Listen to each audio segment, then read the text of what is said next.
another episode of Talks with the Elders with me, your host, Tam Dillon. And we're keeping with the overall topic of the feminine rising. And today's conversation, we're exploring authenticity, self-definition, and the courage it takes to live beyond the roles and expectations that we've traditionally had placed on us. As society continues to shift, more people are questioning inherited ideas around things like identity, relationships, spirituality, belonging, and while seeking ways to live more authentically and on their own terms. Authenticity has become very much a big buzzword, and for good reason. And joining me today, I have Natalia Dekine. Natalia is an intuitive and certified healer whose journey through illness, spiritual transformation, and deep personal reckoning has shaped the heart of her work. A former lay minister in the Christian church, she now supports individuals in reconnecting with their own intuition, their perception, and inner authority, rather than relying on external structures or expertise. So together, Natalia and I are going to be exploring authenticity, personal agency, self-expression, and what it means to trust yourself in this changing world that we have with the feminine rising. Natalia, I'm excited about this conversation. Me too. It's gonna be juicy.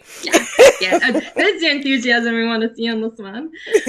All right, so let's hop straight in it, and let's start by chatting about what authenticity actually means beyond self-expression or personal branding. So, showing up without having to think about how you're going to show up.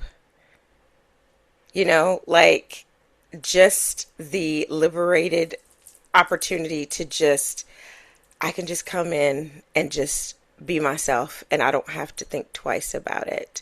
Also, I think another part that comes to mind with that is leaving the space and not questioning how you showed up in the space. Ooh, yes. That's a Mm-hmm. big one. Like, oh, did I say the wrong thing? Or, I read energy for a living. So, and you'll see an expression on somebody's face and there's an energetic presence attached to it. And you're like, ooh, did I say the wrong thing? That ain't got nothing to do with you. Yes. Yes, it has nothing to do with you. It's showing up, not having to think about it, and not having an afterthought after you've already shown up. Yeah. I love that. I love that because a lot of people go in and they're like, I'm going to be myself. I'm going to be authentic. And then they stress about it afterwards. Exactly like you put it. And it's authenticity is right the way through, start to finish, A to Z. It's Mm-hmm. not just arriving and, I'm going to do the thing and then questioning, did I do the thing? Mm-hmm. I think you really hit that really beautifully. And if we, chat a bit about the difference between living from expectation, because I think that's a great place to take this conversation. Versus Mm-hmm. living from self definition. Mm-hmm. Let's chat a bit about that. So, living from self definition. A lot of people spend a lot of time in their lives living based on how they were taught to live, how they need to show up, what they need to say, how they need to think, who they need to interact with. And that it's exhausting. It's Mm, exhausting. It's You never really explore what you like, what you don't like. You don't have that opportunity. And I think it's so important that you just examine it from the perspective of this is your life. This is your life. I know, even for myself, you were talking about this in my bio. For most of my life, I was taught how to show up. I was taught what to say, the do's and the don'ts, and like this fucking manual of existence. yeah. It is exhausting. It is exhausting. And, I hope nobody has to necessarily go through the extreme circumstances that I did to wake up and go, hey, this is not right. This is not Mm, right. Nothing bad's going to happen to you. You're not going to go to hell because hell is right now. And a hell is yeah. a state of mind. Mm, yes. Okay. It's how you think that creates your own suffering. Hello. Thank you, monks. Thank you, Buddhism. Um, So I hope I'm answering your question, or if you want me to Mm. dive into that more. You're absolutely hitting on all the really great points here. And if we think about from the the feminine perspective, the feminine has always been told how they're gonna show up. Hmm. How you know traditionally, like what is the feminine role in society, particularly here in the West and particularly in patriarchal societies. Yes. um we don't get self-definition. We haven't for centuries. There isn't the allowance to be self-defining. So everything that you're saying, where you were raised to, this is who you are, this is how you show up, this is how you put yourself out in the public space, this is how you behave. And it's like you say, being given a fucking manual. It's like, do I even like what's in this manual? Yeah. Does this manual actually work for who I am as a human being? Hmm. Because at the end of the day, and we've had this discussion in one of the other panels that I was on, where we're human first. Yeah. Then we can talk about preferences and genders and identifiers and all of that stuff. First and foremost, we're all human. Hmm. I'm like, Yeah, yeah, give me that's your thoughts on that. we are all human first. Mm. And whew, ooh, it's a lot there. That's deep. Um, you said something really, really profound. What if I don't like what's in the manual? Mm. What if I don't like what's in the manual? And the manual, it defines you. Um, and it just it's just a lot, Tam. I think about it and my brain does mental calisthenics. And I'm just like, it's ridiculous, but we're human first. And I think a lot of these systems, and we'll talk about, as far as like the divine feminine women in particular, there's a certain role, like you Mm. were saying, that we are supposed to play, and it is the role of being, scripture says, well, you're the weaker vessel. And I always had a problem with that. I always had, Mm. well, wait a minute. I'm the weaker vessel, but yet here I am. Let's just go here. This man is asking me what my thoughts are on such and such and such and such because I have a keen sense of intuition. Mm. Mm-hmm. Yep. Okay, you need me, but you don't need me. Which is it? Yep. Yes. You need me, but you don't need me. And then this,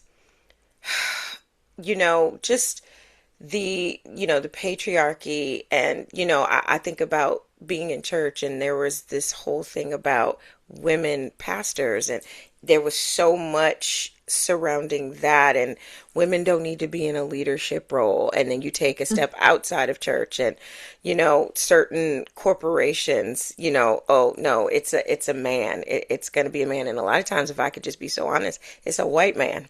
Mm. Yeah. Yeah. Yeah. We Yeah. do honest on this show. Yes, it's a white Yeah. man that will take the role. And it's been, you know, we as women, we're very multifaceted. We can handle a lot.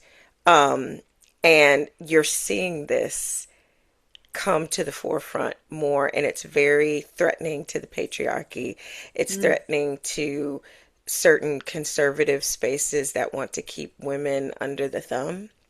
Yes. You're seeing this come up, but being human first, we have real emotions. Society will teach you to push them back. Society will teach you to just, okay, you need to get over that shit.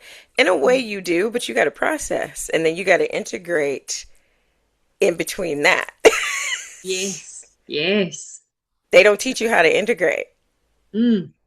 It's just, we're just going to push that back. And then what you see happening is your body remembers and your body starts to react because you haven't dealt with all that stuff that's still stored in the body. Okay, I'm getting off topic. Let me come back.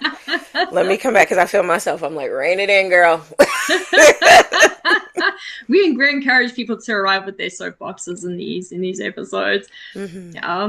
And it's almost like patriarchy has handed the feminine their manual, and they're Hmm. like, this is how you're supposed to show up. Hmm. The traditional wife. You gotta be at home and cooking and cleaning and looking after the kids, and it's dumb, in all honesty. Like it is a very illogical, impractical situation that we're sitting with. And Hmm. I mean, we can even look at straight biology. I mean, biologically, women are designed to handle more stress and pressure, you know. We are. So they're bringing out incredible research and comparing, Hmm. the men and women, and it's like, yeah, we're coming out on top on a lot of things, in Yes. leadership, in Yes. ability to emotionally regulate, because there is this perception that the feminine is that's the emotional species on the planet. But if you look at the masculine and the unhealthy masculine, they have one emotion, and that is anger. That's one of the worst emotions that you can have. It's one of the most toxic for the body, for the person, for Yes. the people around you. Hmm. So it's like, oh, we're not emotional. I'm like, let's rethink that statement that you've just made there. You know, Correct. Correct. you know, It's so true. that range. We've got a range of emotions, and we Yes. process them. But Yes. um, mm, And that when you're talking about anger, and if you don't learn how to process it and integrate what you learn in the process, boom. That's all I'll say. yeah. Well, I mean, that's how we have war. Yeah. Yeah. Yeah. Yeah, because you Yeah. have I had a really great guest on for the season, and we were chatting about the masculine's role and the feminine rising, and he referred to it as big boys, not Mm, men. Big boys. Big mhm. boys start the wars. Big boys are the ones that dish out the manual and say, "This is how you need to be as my wife." But also, have you seen my wallet and my keys? Yeah. Absolutely. Yeah. It's so true. It's so true. And, there are women that buy into this, and it's like it's so reinforced and Mm, reinforced and reinforced, and you're functioning and doing it on autopilot while your body is giving all these signs and signals. mm, We talk about the intuition and the intuition of women, and I'm telling you, it's screaming. It's like, hey, girlfriend, listen, I'm mm. trying to tell you something that's going to save your life. Um, Yes. but it's driven and driven and driven into people just because of the culture that we're in, and they are on the hamster wheel and don't know how to get off of it sometimes. Yeah, and I mean that takes us into that next talking point of, how the social, the cultural, religious, and family conditioning influence our Hmm. identity. And I think we're hitting into that topic really nicely now. In a lot of the Western cultures, in the Middle East, quite a lot of it is patriarchal over there as well. Hmm. There is that deep suppression of, you're born and raised this way, so this is instantly, this is how you Hmm. fit into the grand scheme of things. And it doesn't feel right in the body. Hmm. It doesn't, and then we look at why is there so much illness and mental health issues? Hmm. Because you have the side of you that's like screeching at you saying something here is not right. You're pushing against what is actually normal. Correct. Mm, You, mm, you are pushing against what's actually deemed as normal, and there's probably a bit of tension in mm, that, of what's going to happen if I do this, or it the role of women. It makes me think of something really funny. It just popped in my head. Like, okay, your spouse, man, they don't want you to cut your hair. mm, They want you to keep your hair long, but you like this really cute short haircut. And if you go against the grain of not being obedient, I'm gonna throw that word out here. Okay? yeah. If not being obedient, um, there's punishment because you disobeyed your spouse. And I'm thinking to myself, like, it's hair. Hair's powerful Hmm. though, don't get me wrong. Hair's Yeah, power. Hair's yeah. power. But you mentioned taking care of the family, cleaning house, doing laundry, all these things. We're worth so much more than that. Yes.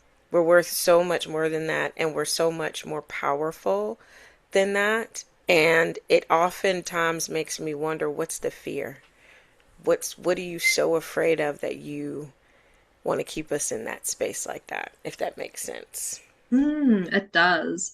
And it comes up in quite a lot of these conversations that we do carry a huge innate power. You know, Mm-hmm. if you want to talk about the ultimate creator, Mm-hmm. that's the feminine. The feminine is the ultimate creator. You Mm-hmm. take all of us off the planet, Mm-hmm. you don't have any more humanity. That's Right. gone. Right. So there's the just the power in our ability to create is Mm-hmm. one of the things that the fears the most. Yes. You know, our ability to be stable and solid leaders. Mm-hmm. There's fear in that. You know, and when men hear the term matriarchy, there's that instant thing of women being in charge, doing what men have done to women for centuries, and they're two completely different systems. They are. You know, Mm-hmm. we're comparing apples and carrots at this stage. You know, it's not Mm-hmm. even fruits. You know, it's patriarchy's this, it's that pyramid, matriarchy's Yes. circular. You know, and it's Yes. that we look after the weakest first. You know, are the Mm-hmm. kids fed? Has the Yes. community got shelter? You know, are we Absolutely. have we got the basics in place? You know, Mm-hmm. we and I think that's why we all have this natural capacity on the feminine to do for others before we do for the self, because that's innate in us, and that's being capitalized on and manipulated over the centuries. That's my view on it, and that's why we get so depleted inside these relationships of you know, looking after the family, but it takes a village. It does. You know, you A- can't. And that's the way it was back in the day. It was, you had your elders Mm, and you had, the next generations down, but it was this constant learning and being around the elders and the elders passing down things to help you take care of your kids. If yeah. somebody got sick, it makes me think of my late grandmother, and just, there was remedies and herbal things that she gave to my mother to help me, Mm, you know mm-hmm. and that's the taking the village part. It's not singular, and it was older elder women Yeah. Yeah. Mm-hmm. that were doing it and preparing you, giving you wisdom, and passing it down, and then the next generation of elders rose up. It's a very it was working.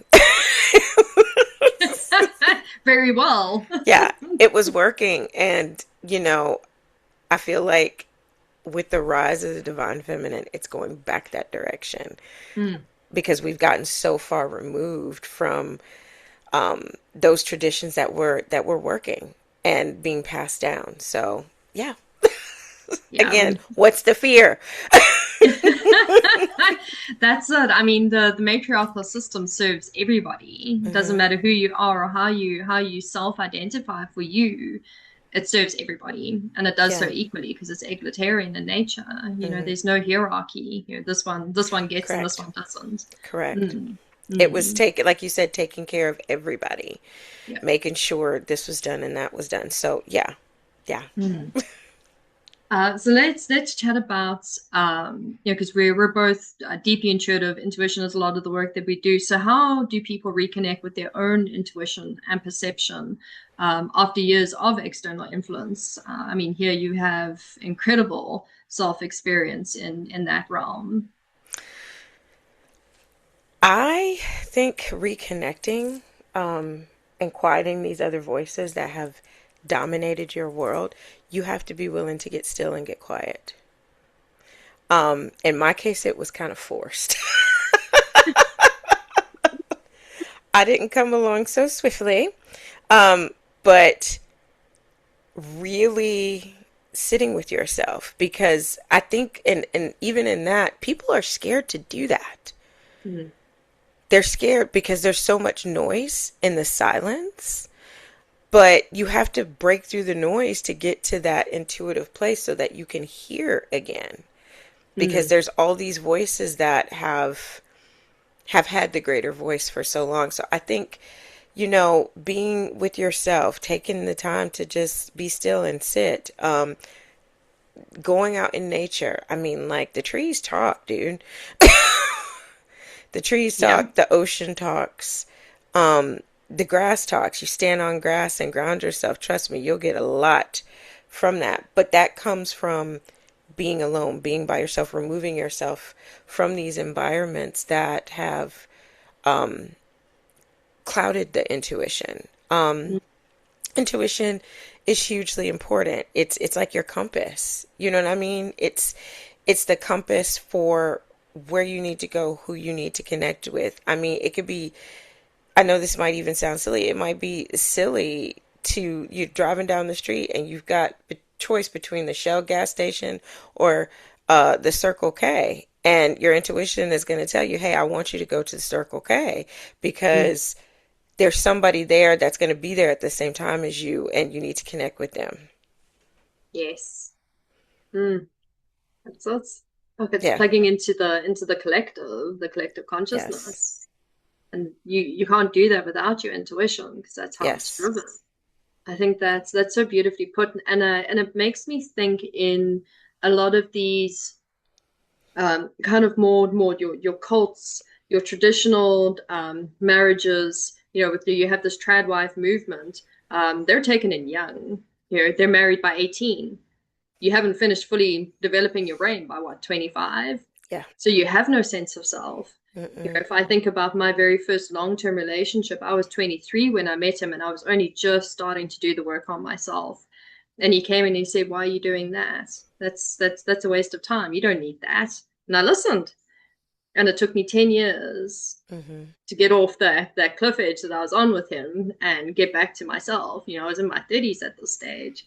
I was Mm-hmm. like, wow, you know, I've just spent a whole lot of time doing for someone else and being consumed by someone else instead of understanding myself. Mm-hmm. Um, so yeah, the ability to get quiet, and I think a lot of girls are then snapped up so early. You know, let's catch them before they step into their power. Yeah.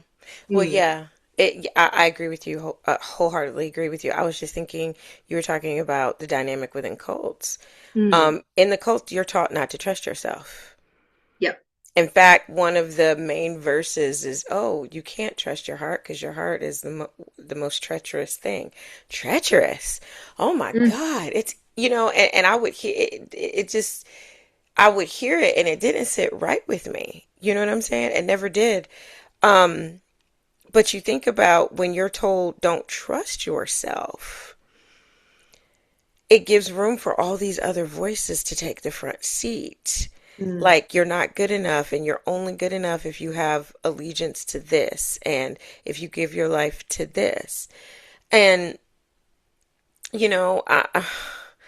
I think about these young girls because I can think of several that I have encountered in my life. And one of them, like 18 years old, 18 years old. And I'm thinking, if I had known what I know now at mm. 18 years old, I probably wouldn't have got married when I was 18. You Yeah. know, you still haven't, there's so much that you haven't experienced. There's been so much conditioning that has to be undone Mm, for you to come into the fullness of who you are. And, for me, that happened in my 40s. I'm 46. yeah. In my 40s, I was just like, okay, enough of this bullshit. Okay, I can't pretend. And they get them young. And you're talking about the power that lies in that's not even like fully developed yet, or in other circumstances where you might have been raised in a home that had an allegiance to an organization, Mm, and you have these two authoritative figures in the house that are telling you this is it, this is the way, and you listen to that. um all of that has to be undone. It's not that the wisdom that your parents give you rather is not good. It's just, what about having parents that are like, hey, I want you to have a life where you come into the understanding of what's best for you. Yes. and being willing to let you experience that and love you regardless of the decisions you make or the path that you choose. If they have an allegiance to an organization, that's not going to happen. Yeah. Mm. And that's where, I mean, if I think about my upbringing, I had that. You know, my parents were, explore everything as long as you're safe. We don't Hmm. mind what you look at. You know, you want to learn about witchcraft? Okay, cool. Let's take you to the bookstore. Let's go get you some Hmm. books. You know, we also like, can you tell us what you've learned? You know, so they're also mildly curious. Um, and for me, I've been able to be on the spiritual path since I was 14. Hmm. But then I meet people like you where you're like, man, I was in my 40s. And Hmm. that's where I was like kind of really stepping onto my path.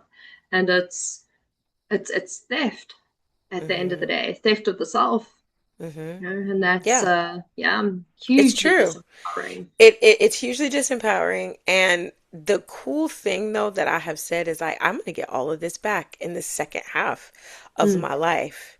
You know, this second half of my life, we're gonna get some of this shit back Mm-hmm. because Mm-hmm. it is theft. It is it can be very disheartening and discouraging because you give your life to something and Mm. you give an allegiance to something to find out that it's just another form of control wrapped in Mm. another pretty box with a really pretty bow on it to make it Yep. attractive to you.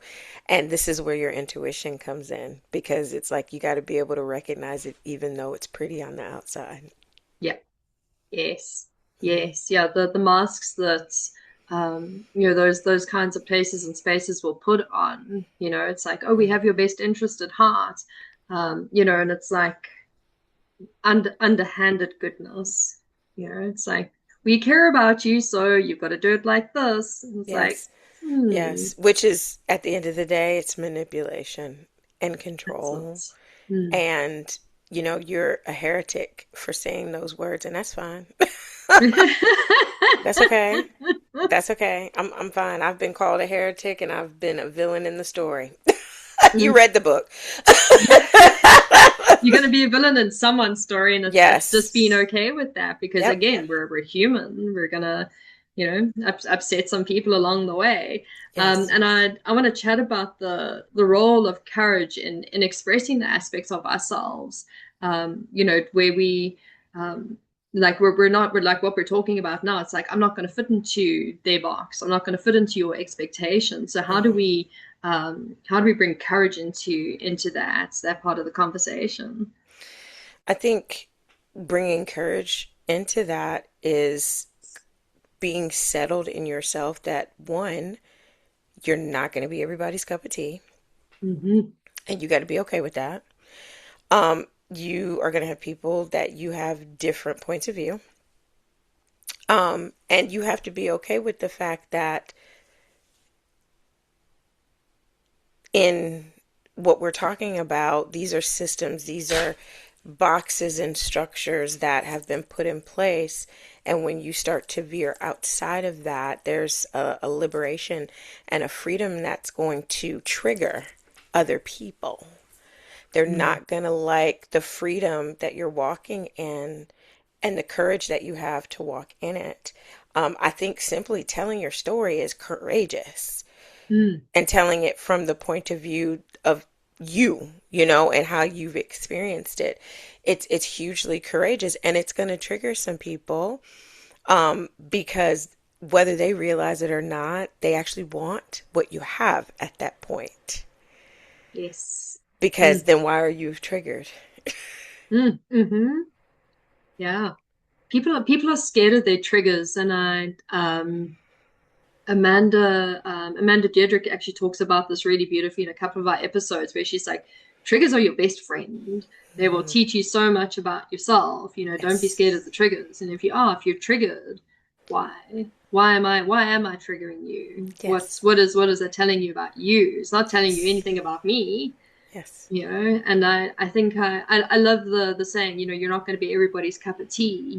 There's you can be a peach and not everyone's going to like peaches. Some people are allergic to peaches. Yes. And that's the thing where we've all got to kind of come to that understanding for ourselves and find Mm-hmm. comfort in that. And I think the more of us who kind of step into that space and have that self acceptance of, I'm not going to get along with everyone because there's 7, 8 billion of us on the planet. Like, you have huge amounts of diversity in beliefs, upbringings, um, morning routines are different.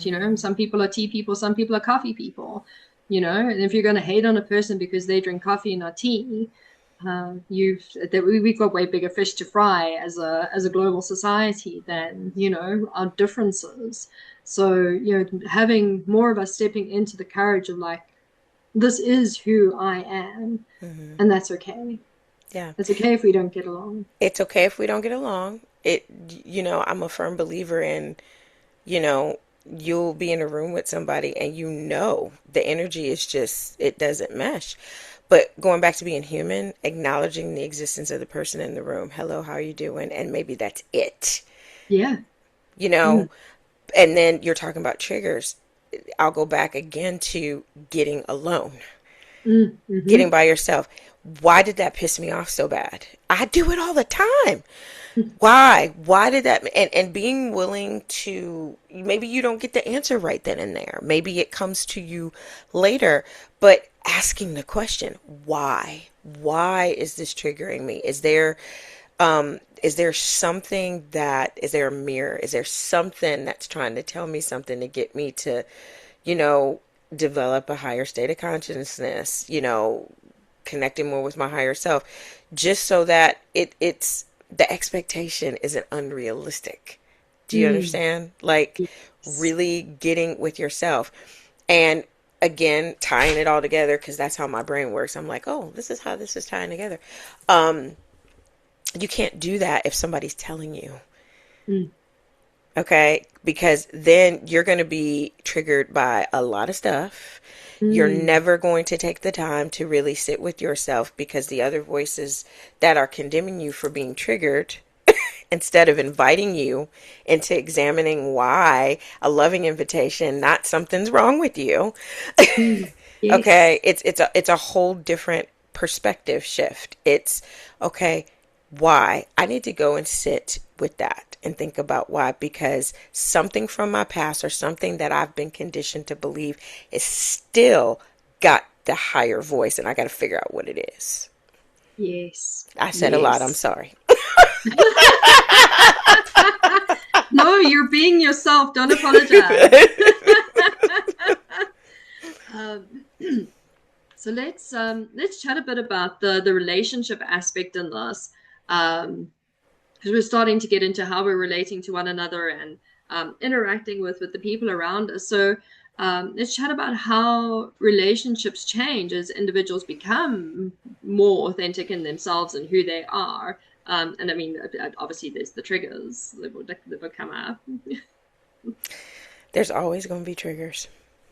You'll think you got it, and then there's another beautiful layer that the universe will go, hey, let's talk about this right here. It's an invitation. Relational shifts. Um, when you step into your authenticity, your relationships are going to shift, because these people knew you as that person. And some people, they can come along on the journey. They're very interested in how you will evolve and how you're going to change. You and I have talked about that recently. Yep. Mm-hmm. Just looking at past versions of ourselves. And when I look at past versions of myself and the people that, and think about the people who were around me, there is no way in hell they could be around me right now. Mm-hmm. There's no way in hell. And it's okay unless they've evolved. And you're on two separate paths. The universe is taking them down one way and taking you something totally different, and those paths might be completely polar opposite.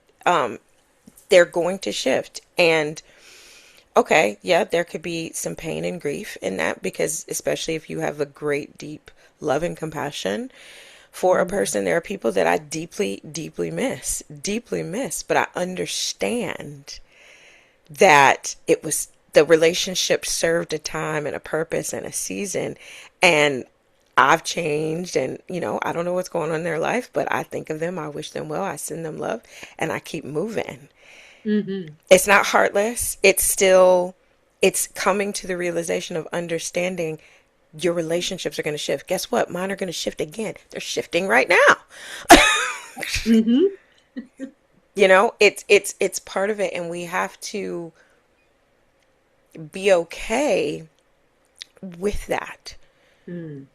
That's the other part of courage, of stepping into authenticity, is having the courage to go, okay, honey, this is as far as we can go. Yes.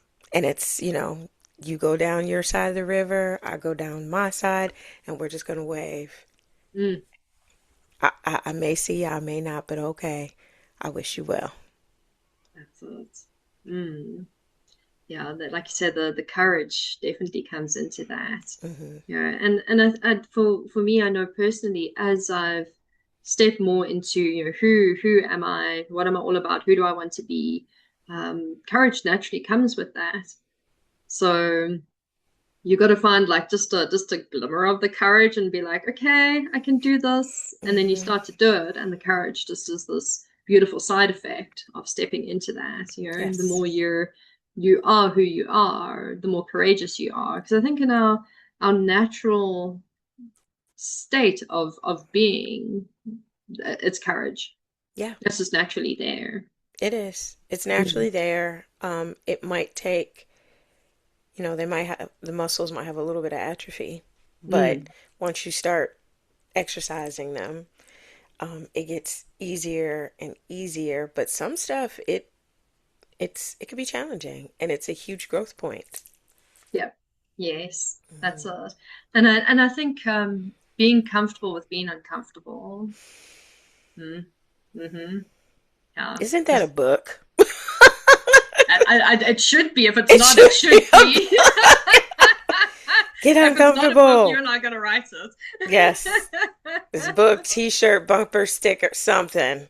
Mm-hmm. It's yeah, this is just, we're supposed to evolve, and that's part of it, is being Yeah. uncomfortable. Mm. Yeah.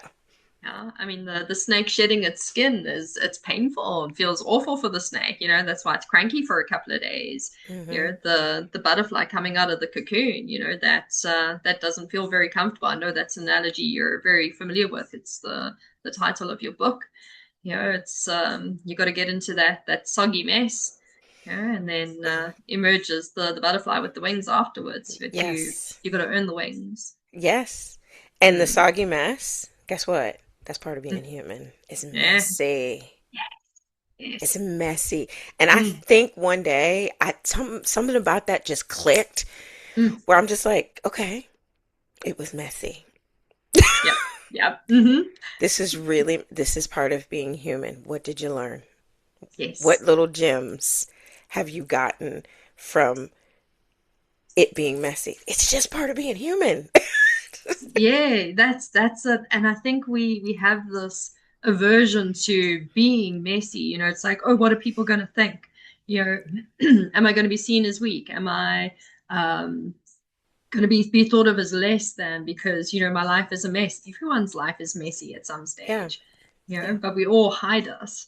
Yeah. We all do that, and it's so interesting that you brought that up, but we do hide it. We want to keep the messy bits kind of to ourselves, but in Mm, actuality, and the ones that have the problem with it and point the finger, your life is messy, I mm. guarantee you can run through their closet and find it too.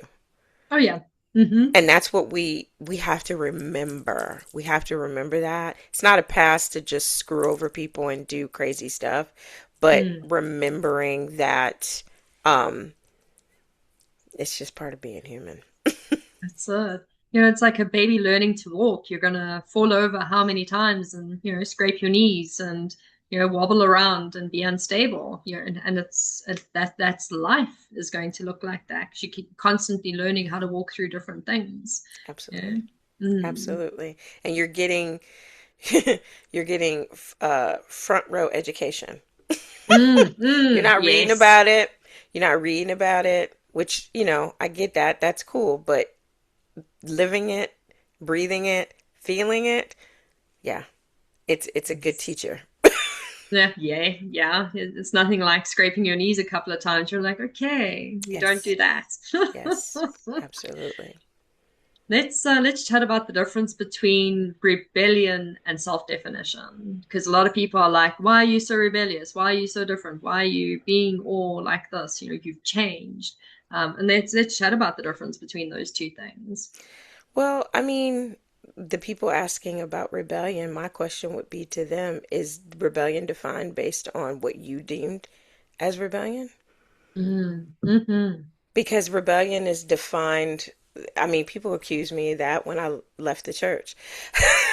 They did. You're rebelling, you're rebelling. Am I rebelling, or am I coming into the understanding of who I am, how I'm showing up in the world, the authenticity of who I am, and I'm having the courage to say, this isn't working anymore. Mm, yes. That worked for a time, but now it's not working. I'm evolving.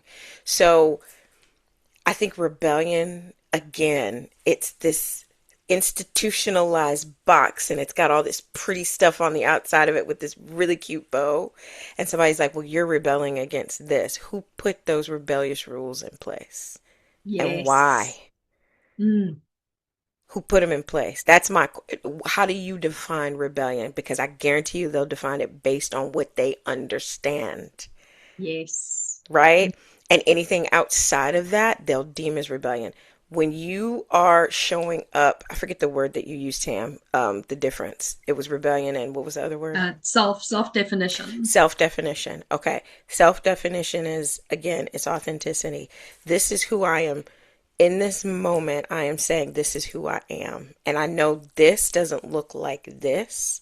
And it doesn't make me any less valuable because I'm not showing up like this over here. I'm showing up like this.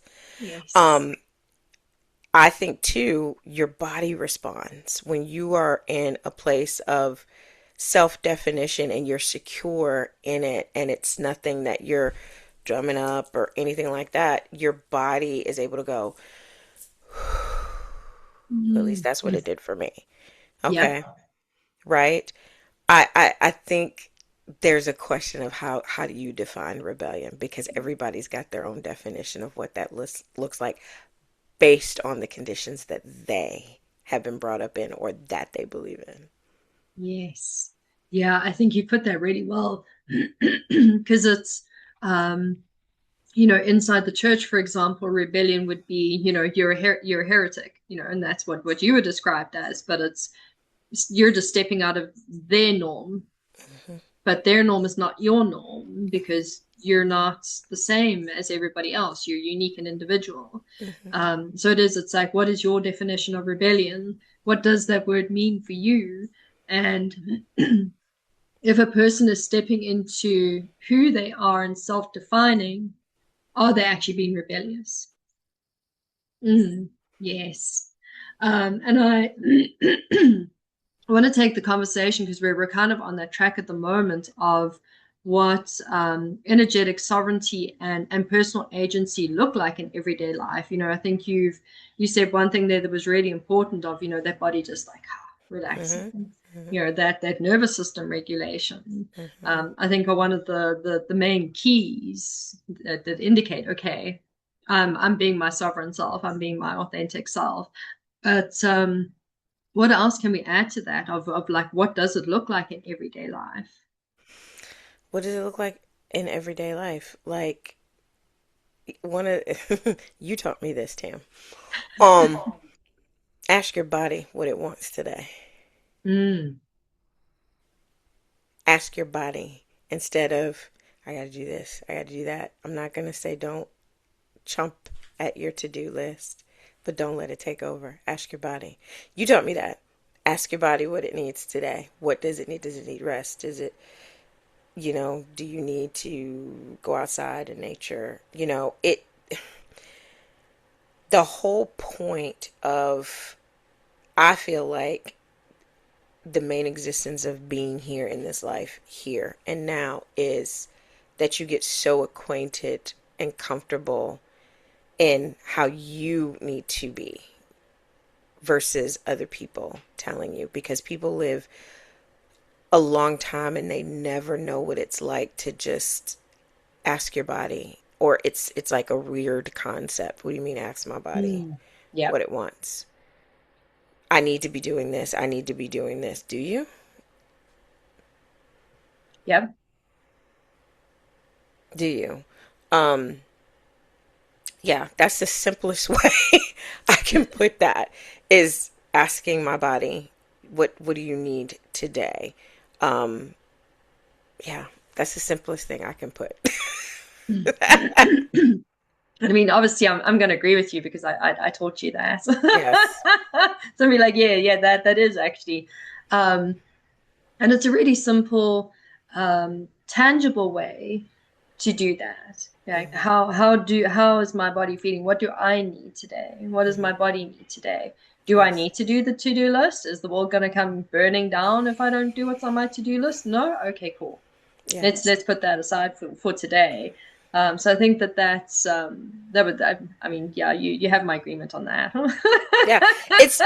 Listen, do you understand how profound that was when you gave me that? You were Mm, like, ask your body. mm, um, And this all goes back into your intuition. This it's all mhm. tying into this lovely, deliciously flavored pot of stew. Okay. Yes. It's all tying together. And I remember you saying to me, you're like, you need to ask your body because you need to get acquainted with your intuitive voice and what your intuition is telling you to do. And I remember like doing that. I still do it. I still do it. And it's like, it doesn't even, I don't even have to think about it a lot of times. It's just that voice from within is so loud now. It's just like, guess what? Mm, Today, you're not doing this. yes. Okay. Yes. Today we're going to do this, this, and this. And sometimes this is and this is nothing. The world is not going to burn. Um, you and I are very creative people and we do a lot to put out things on Mm, social media and everything. And sometimes it's just like, no, if I don't get to it till next week, it'll be all right. yeah, And it's not exactly. procrastination. It's not Mm, procrastination. It is being in the now. yes. Yes. Mm. A lot of people would perceive it as, oh, I'm being lazy. You know, why am I being so lazy? Why can't I just do the thing? No, your body's shouting at you and saying like, hey, Yeah. you don't need that today. That's not necessary today. Hmm. Mm, Yeah. yes. It all comes back to, like you were talking about rebellion just a few minutes ago. Mm-hmm. What is your definition of rebellion? What is your definition of what it looks like to ask your body what it needs today, or do you have one? Yes. Have you done it? Mm, yeah. Mm-hmm. And I Yeah. think when a lot of people do start that practice of listening to the body, and we're now stepping out of the societal norms, people are like, oh, you're being rebellious. You're not normal. What is normal? Hmm. What's normal for the spider is chaos for the fly. Right. Yeah. Mm, Right. And having that perspective of, I love that analogy, the mm, perspective of the fly and the spider. Okay. Two incredibly awesome insects that do phenomenal things, but very different. yes. Mm, Very, very different. And we should view each other that way. You know what I mean? mm, mm-hmm. Yeah. Yes. That's Yes. us. Yeah. Yeah, because we're all wandering around in our meat suits, but we're different, Hmm. vastly different. And I think learning to celebrate that difference is really important. Hmm. In it's one of the beautiful things about South Africa is we celebrate our diversity. We have 11 official languages, Hmm. because we're different like that, and Hmm. we're honoring and respecting all these different heritages that make up the country. And then you come over here in America and it's like we're English and we're white. I'm like, wait, Correct. you're as culturally diverse as my country is. Like, are you? What are we doing here Right. right now with us? Yeah. Yes. It's so true. And that's a whole nother, that's a whole nother conversation Mm. because when you get down. Well, let me step back. I think we're both about to arrive with our soapboxes there for a second. I'm like, let me let me rein it in a little bit. Woo! All right, let's chat about the common challenges that people encounter when they're stepping out of their expected roles. Common challenges. Well, first of all, your relationships are going to shift. Mm, That's going to happen. There's no undoing that. You'll have a few that stay on board, and then you'll have a mass exodus, likely. mm, Um, and this is not limited to friends. This is family as yeah. well. Mm, People within your bloodline. It will change their perspective of you when you begin to embrace this part of yourself. That's one arena. You look different because you're embracing, yourself. You look different. You said that to me recently, when we were talking, and your thought processes are going to be different. You might even feel like you're going a little nuts at times, because you're yes. having this awakening, I like to call it.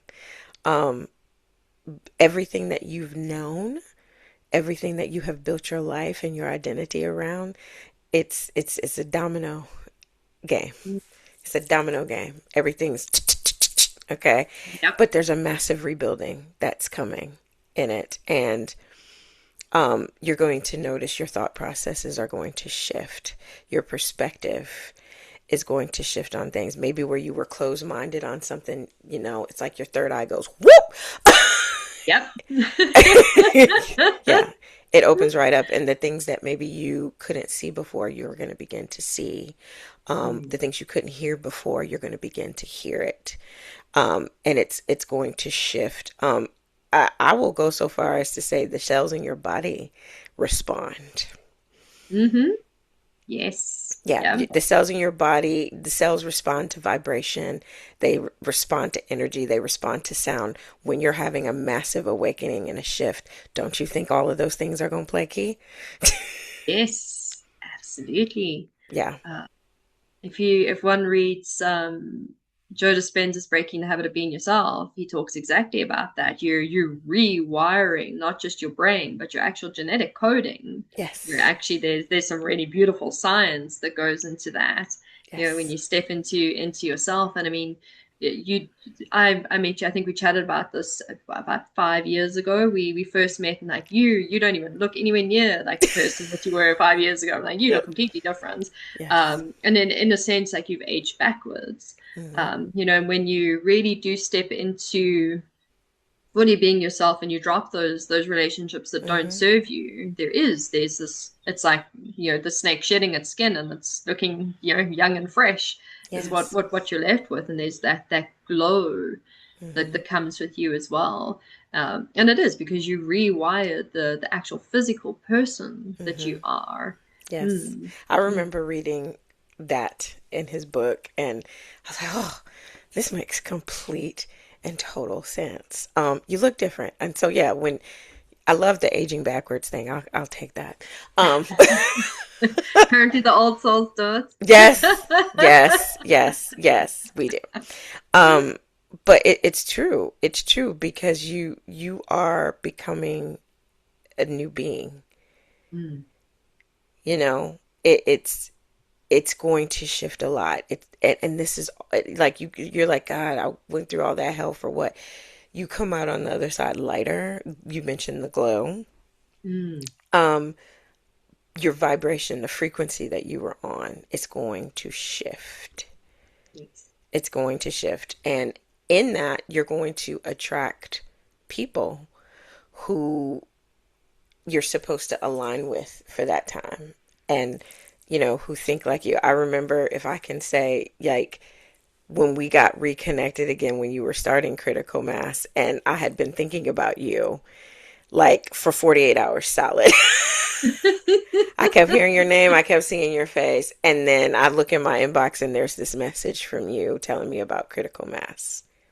You know, Mm. like the more that I came into showing up as my authentic self, it brings the things that you need for this next part of the journey. And I was like, "You're like, am I gonna sound crazy?" No, you do not sound crazy. Actually, Tam, I've been thinking about you for 48 hours solid.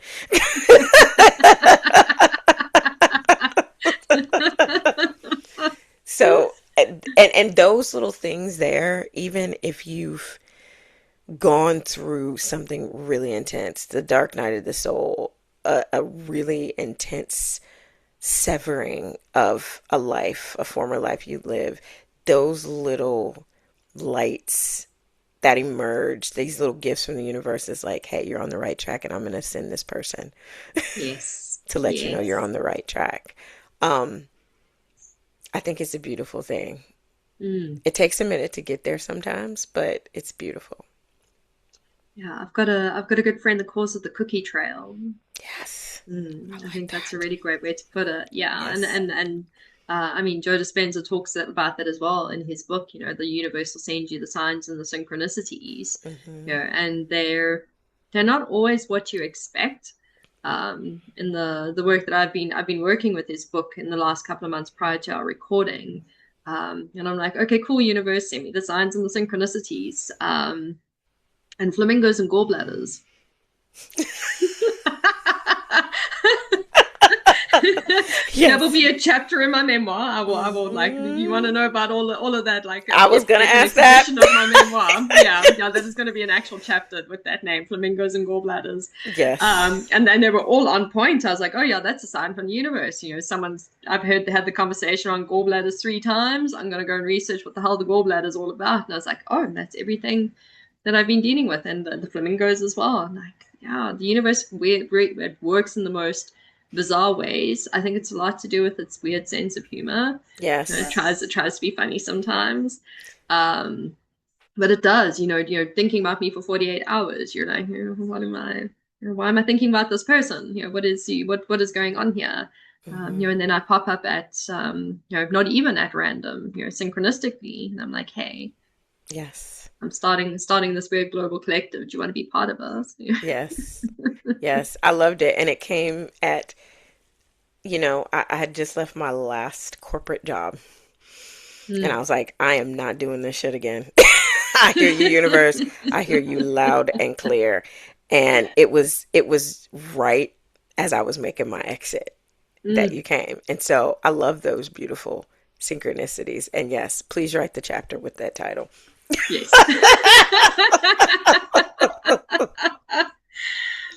All right. As we start to close, I want to hear what gives you hope as you observe more people stepping into who they authentically are.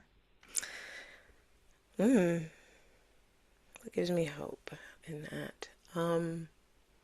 That they're beginning to hear themselves. Some of them for the very first time, and Mm. some of them it's they've heard it but they've doubted it and they're beginning to listen. And I'm beginning to see, like, in particular with women, they're taking their place. They're standing firm and Mm. understanding the power and the authority that they carry. Um, I've watched women over this last year in particular, some of their marriages ended. Mm-hmm. Okay. Yeah. And it was time. Yeah. It was Mm-hmm. time. They've grown and they've evolved. And, some people were like, oh my God, how could you possibly see hope in that? Um, if the person is growing and the two people, if one of them can't come along for the ride and the involvement of the other, guess what? It's not going to work. Yeah. It's Makes not sense. going to work. And it gives me hope that these women, they're again, they're hearing themselves. They're hearing themselves and they are doing powerful things. They are stepping into these roles and these places and things. There's moving that's happening. People going to other countries and going to other states and just hearing the call to go. And like, I have no idea how all this is going to work out, but I know what I'm being led to do and what I'm being told. There, regional shifts that are happening, Yes. or starting their own companies, or, people. I met someone recently. She has a tremendous psychic gift, and we just had a conversation, and it's like, you already know what you need to do, honey. Mm-hmm. I don't have to tell you. You already know. I'm just going to tell you to go back and keep listening to that voice. Mm. Yes. Take your power back. Yeah, take Yes. your power back. It gives me hope. It gives me hope because things are shifting and people are hearing themselves and they're like, okay, I'm going to go do this. Mm. Yes. And there's you get that ripple out effect as well. As you shift, the people around you will naturally shift, Hmm. and you just have this beautiful snowball that just runs around, and more and more people start to, they'll look at someone like you or me who have done a lot of shifting in the last few months. I mean, I'm one of those who has ended a marriage for good reasons. And people will look at those shifts and the changes and be like, wow, you're looking so well. What are you doing? I'm being me. Hmm. I'm being myself. You should try it. Yeah, you should try it because it's Mm. exhausting when you don't. Yes, yes. It's Yeah, like you it's want to go, exhausting. girl, ain't you tired? Girl, ain't you tired? Because I'm Yes. tired looking at you. Come on now.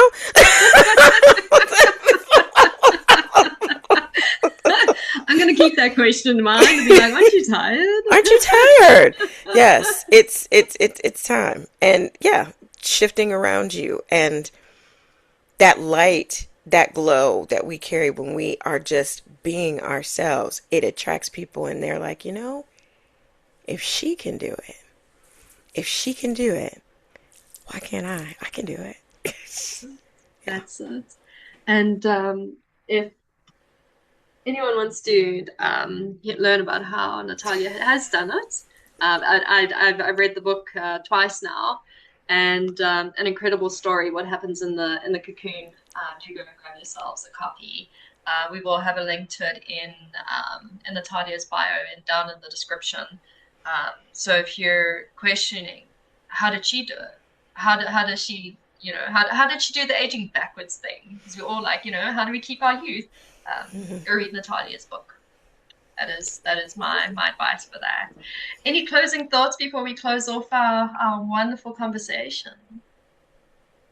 Come back to yourself. Yeah. That's my closing thought. Come back to you because you deserve to show up as yourself. You have a right. It's your heritage. It's your birthright. Um, I always say this too. I end my podcast with this. Your life has purpose. You are on this planet for a reason. People need to know that you are here and people need to hear from you. When you are stepping into who you are, all of those things, they happen. They happen and they need to hear from you because guess what? They need to get where they're going. And your story is a catalyst to help them get there. Yes. Yes. Yeah, I'm not going to add anything else on top of that. I think we're going to end the episode right there. Thanks, everyone. Bye. We're done. Bye. Just drop the mic. I love that ending. Yes, yeah. That's I've got nothing to top that. So I'm just going to thank everyone for joining for this incredible episode. And Natalia, it's always I love having conversations with you. We always have some really good ones. Yes, we do. And Likewise. Likewise. this has been a powerful one.